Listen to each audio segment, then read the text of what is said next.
What's the most professional way you've heard, said, "fuck you," in the workplace? We have no plans to pursue the matter now or in the future. We ask that you refrain from further contact with us. We don't need 2 weeks' notice, you can leave this morning. As per my previous email, or let's take this offline, or interesting. Moving on. Maybe slightly not what op meant, but I worked in the Apple store, and heard the most amazing non-literal "fuck you" from a manager to a customer. Said customer had come in expecting to get a free replacement on his iPad that had quite clearly been dropped. After he was informed that it's not covered, he got mad, demanded to speak to the manager. Manager confirms that accidental damage is not covered, blah blah. Customers getting more angry, he's shouting, the whole store is watching. Finally he raises the iPad and smashes it on the tiled floor, and the entitled douche says, "Fine then, I'll just buy another one."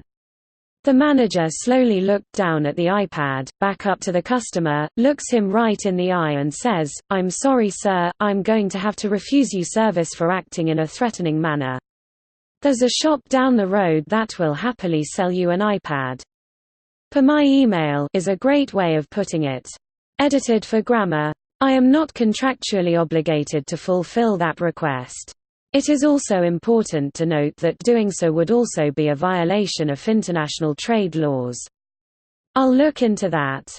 Me, a private in the Army, working at a checkpoint in the Middle East, to a colonel 06 and several captains 03, lieutenants 02, me, "Sir, you all need to step out of the vehicle so I can do my search."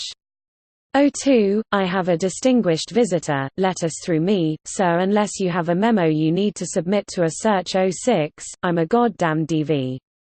Let me in. Me, "Do you have a memo?"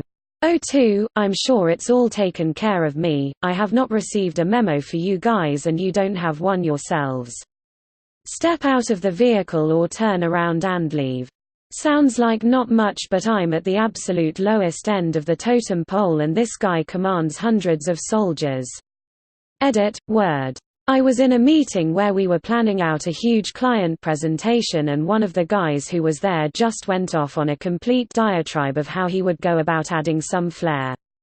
He was known for being a loudmouth, and after about 15 minutes of his plans, the team lead just literally put up his hand and waited for him to stop talking. He sat there for 30 seconds in silence and then moved on.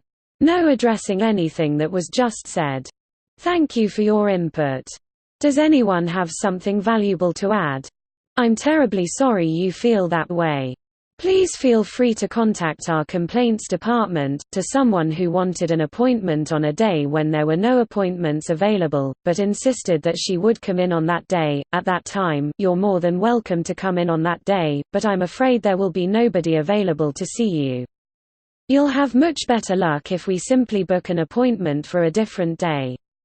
Let's hold any further questions until the end. When someone interrupts a presentation with a dumbass question or statement, "That is an interesting point," pretends to write something down, I'll come back to that later. I work as a contractor to the FAA, Federal Aviation Administration. The best professional fuck you I've seen was via email. There's this other contractor who is one of those types of know-it-alls that has to tell everyone how they should do things, often unsolicited, and likes to write really wordy, long emails to convince everyone of how smart he is. One day, he sent out an email suggesting some sweeping changes to our rollout schedule for some new ATC equipment, and took the liberty of sending his revised schedule to everyone, feds, contractors, upper management, upper management, sites, etc. After several hours of us all privately marveling at the audacity and stupidity of this guy's massive overstep, the fed that is in charge of our entire program reply-alls. The email started hilariously with, "Thank you for your interest in aviation safety. As we discussed, contractors cannot set policy for the agency and do not have the authority to make decisions on behalf of the government." Then it went on for several paragraphs, ending with tips on how he can apply for jobs within the federal agency if he wants to pull shit like this. It was a massively embarrassing smackdown for this guy. We were all super happy to see him get his dick knocked in the dirt. It's kind of hard to explain why the first sentence, "Thank you for your interest in aviation safety," was so funny without buyingable to describe the guy that wrote it, but it was meant to be super condescending. I still have the email saved in my inbox. My family works in the textile industry. Once, my dad worked at a company that had a vendor that made buttons for various types of clothes.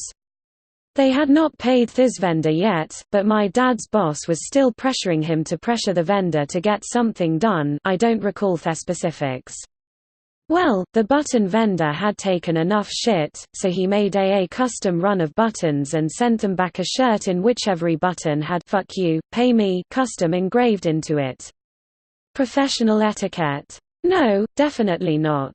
Professional fuck you? Most definitely. The fuck you lawyer letters that I have seen usually start with "please be advised" and end with "govern yourself accordingly." Fuck you cunt, my Australian uncle every day at his logging business. My ex-boss once sent an email to her team signed "kind retards." I guess it could have been a typo, but still. I had a terrible supervisor years ago. She was dumb as dirt, but thought she was brilliant. If we had a good idea, we had to convince her that it was her idea first, then she would implement it. One day, she was going on and on about some stupid new policy she wanted to start. One of the newer co-workers was trying to argue with her about it. Finally the boss turned to me in frustration and said, "When I give an order you need to do it." Bright, middle-aged. I responded with, "Right boss. When you tell me to do something, I do it. No matter how stupid it is." She said thank you and left the room. I once worked on a software project for visa file processing on project. The API that I used in the project we tried to make had a memory leak that was practically impossible to handle and would crash the service a few days later when the server ran out of memory. Early on I made an alternative solution. Was rejected. Junior me was practically ignored. Needle in a haystack work resumed, delays happened. Senior consultant suggests and employs a solution identical to my recommendation on the cusp of the deadline. Email chain floated around. I put in my part with a small timeline of events and links to related email chains. Specifically, I wanted my boss, I was a contractor, to know and see my position. One of the bank's employees CC'd the whole chain to the higher-ups later on. My email was found and dissected. Said bosses found the source of the he said she said bullshit. It was clear they simply ignored me and were covering their asses in the blame game. Many people resigned. Maybe not a direct "fuck you," but when doing references for employees who sucked. "I can only confirm that they worked here," is basically me saying, "Yeah, they worked here, they were shit and I have nothing good to say about them." It's kind of a read between the lines type thing, and the person calling me for the reference tends to get it. If someone asks you to be a reference and you couldn't weasel out of it, just stick to saying they worked with you and you have no further comments. Don't risk your own professional integrity because of some toolbag that probably quit a week before they were going to be fired. I was told during grad school that this is the meaning of "duly noted." It implies that you heard the person, will remember it, but not do a goddamn thing about it. A lack of planning on your part does not constitute an emergency on my part. May the rest of your day be as pleasant as you are. I have faith in your ability to figure it out. I used this line a lot with one of my less than stellar trainees. Attorney, I want these changes made to the document. My boss, no attorney, you have to make these changes. My boss, I'm not going to. Attorney, I insist. My boss, but it's not going to happen. So here we are. Your scheduled appointment was not merely a suggestion. When you leave out the kind in kind regards. My manager, he was in a meeting with a colleague he does not like. He picked up a doorknob which was lying on the table and held it up, looked the guy dead in the eye and said, "Knob. Why is this knob in here? Edit, spelling mistake." I'm glad to see you are exercising your right to freedom of speech regardless of your lack of knowledge or understanding on the topic.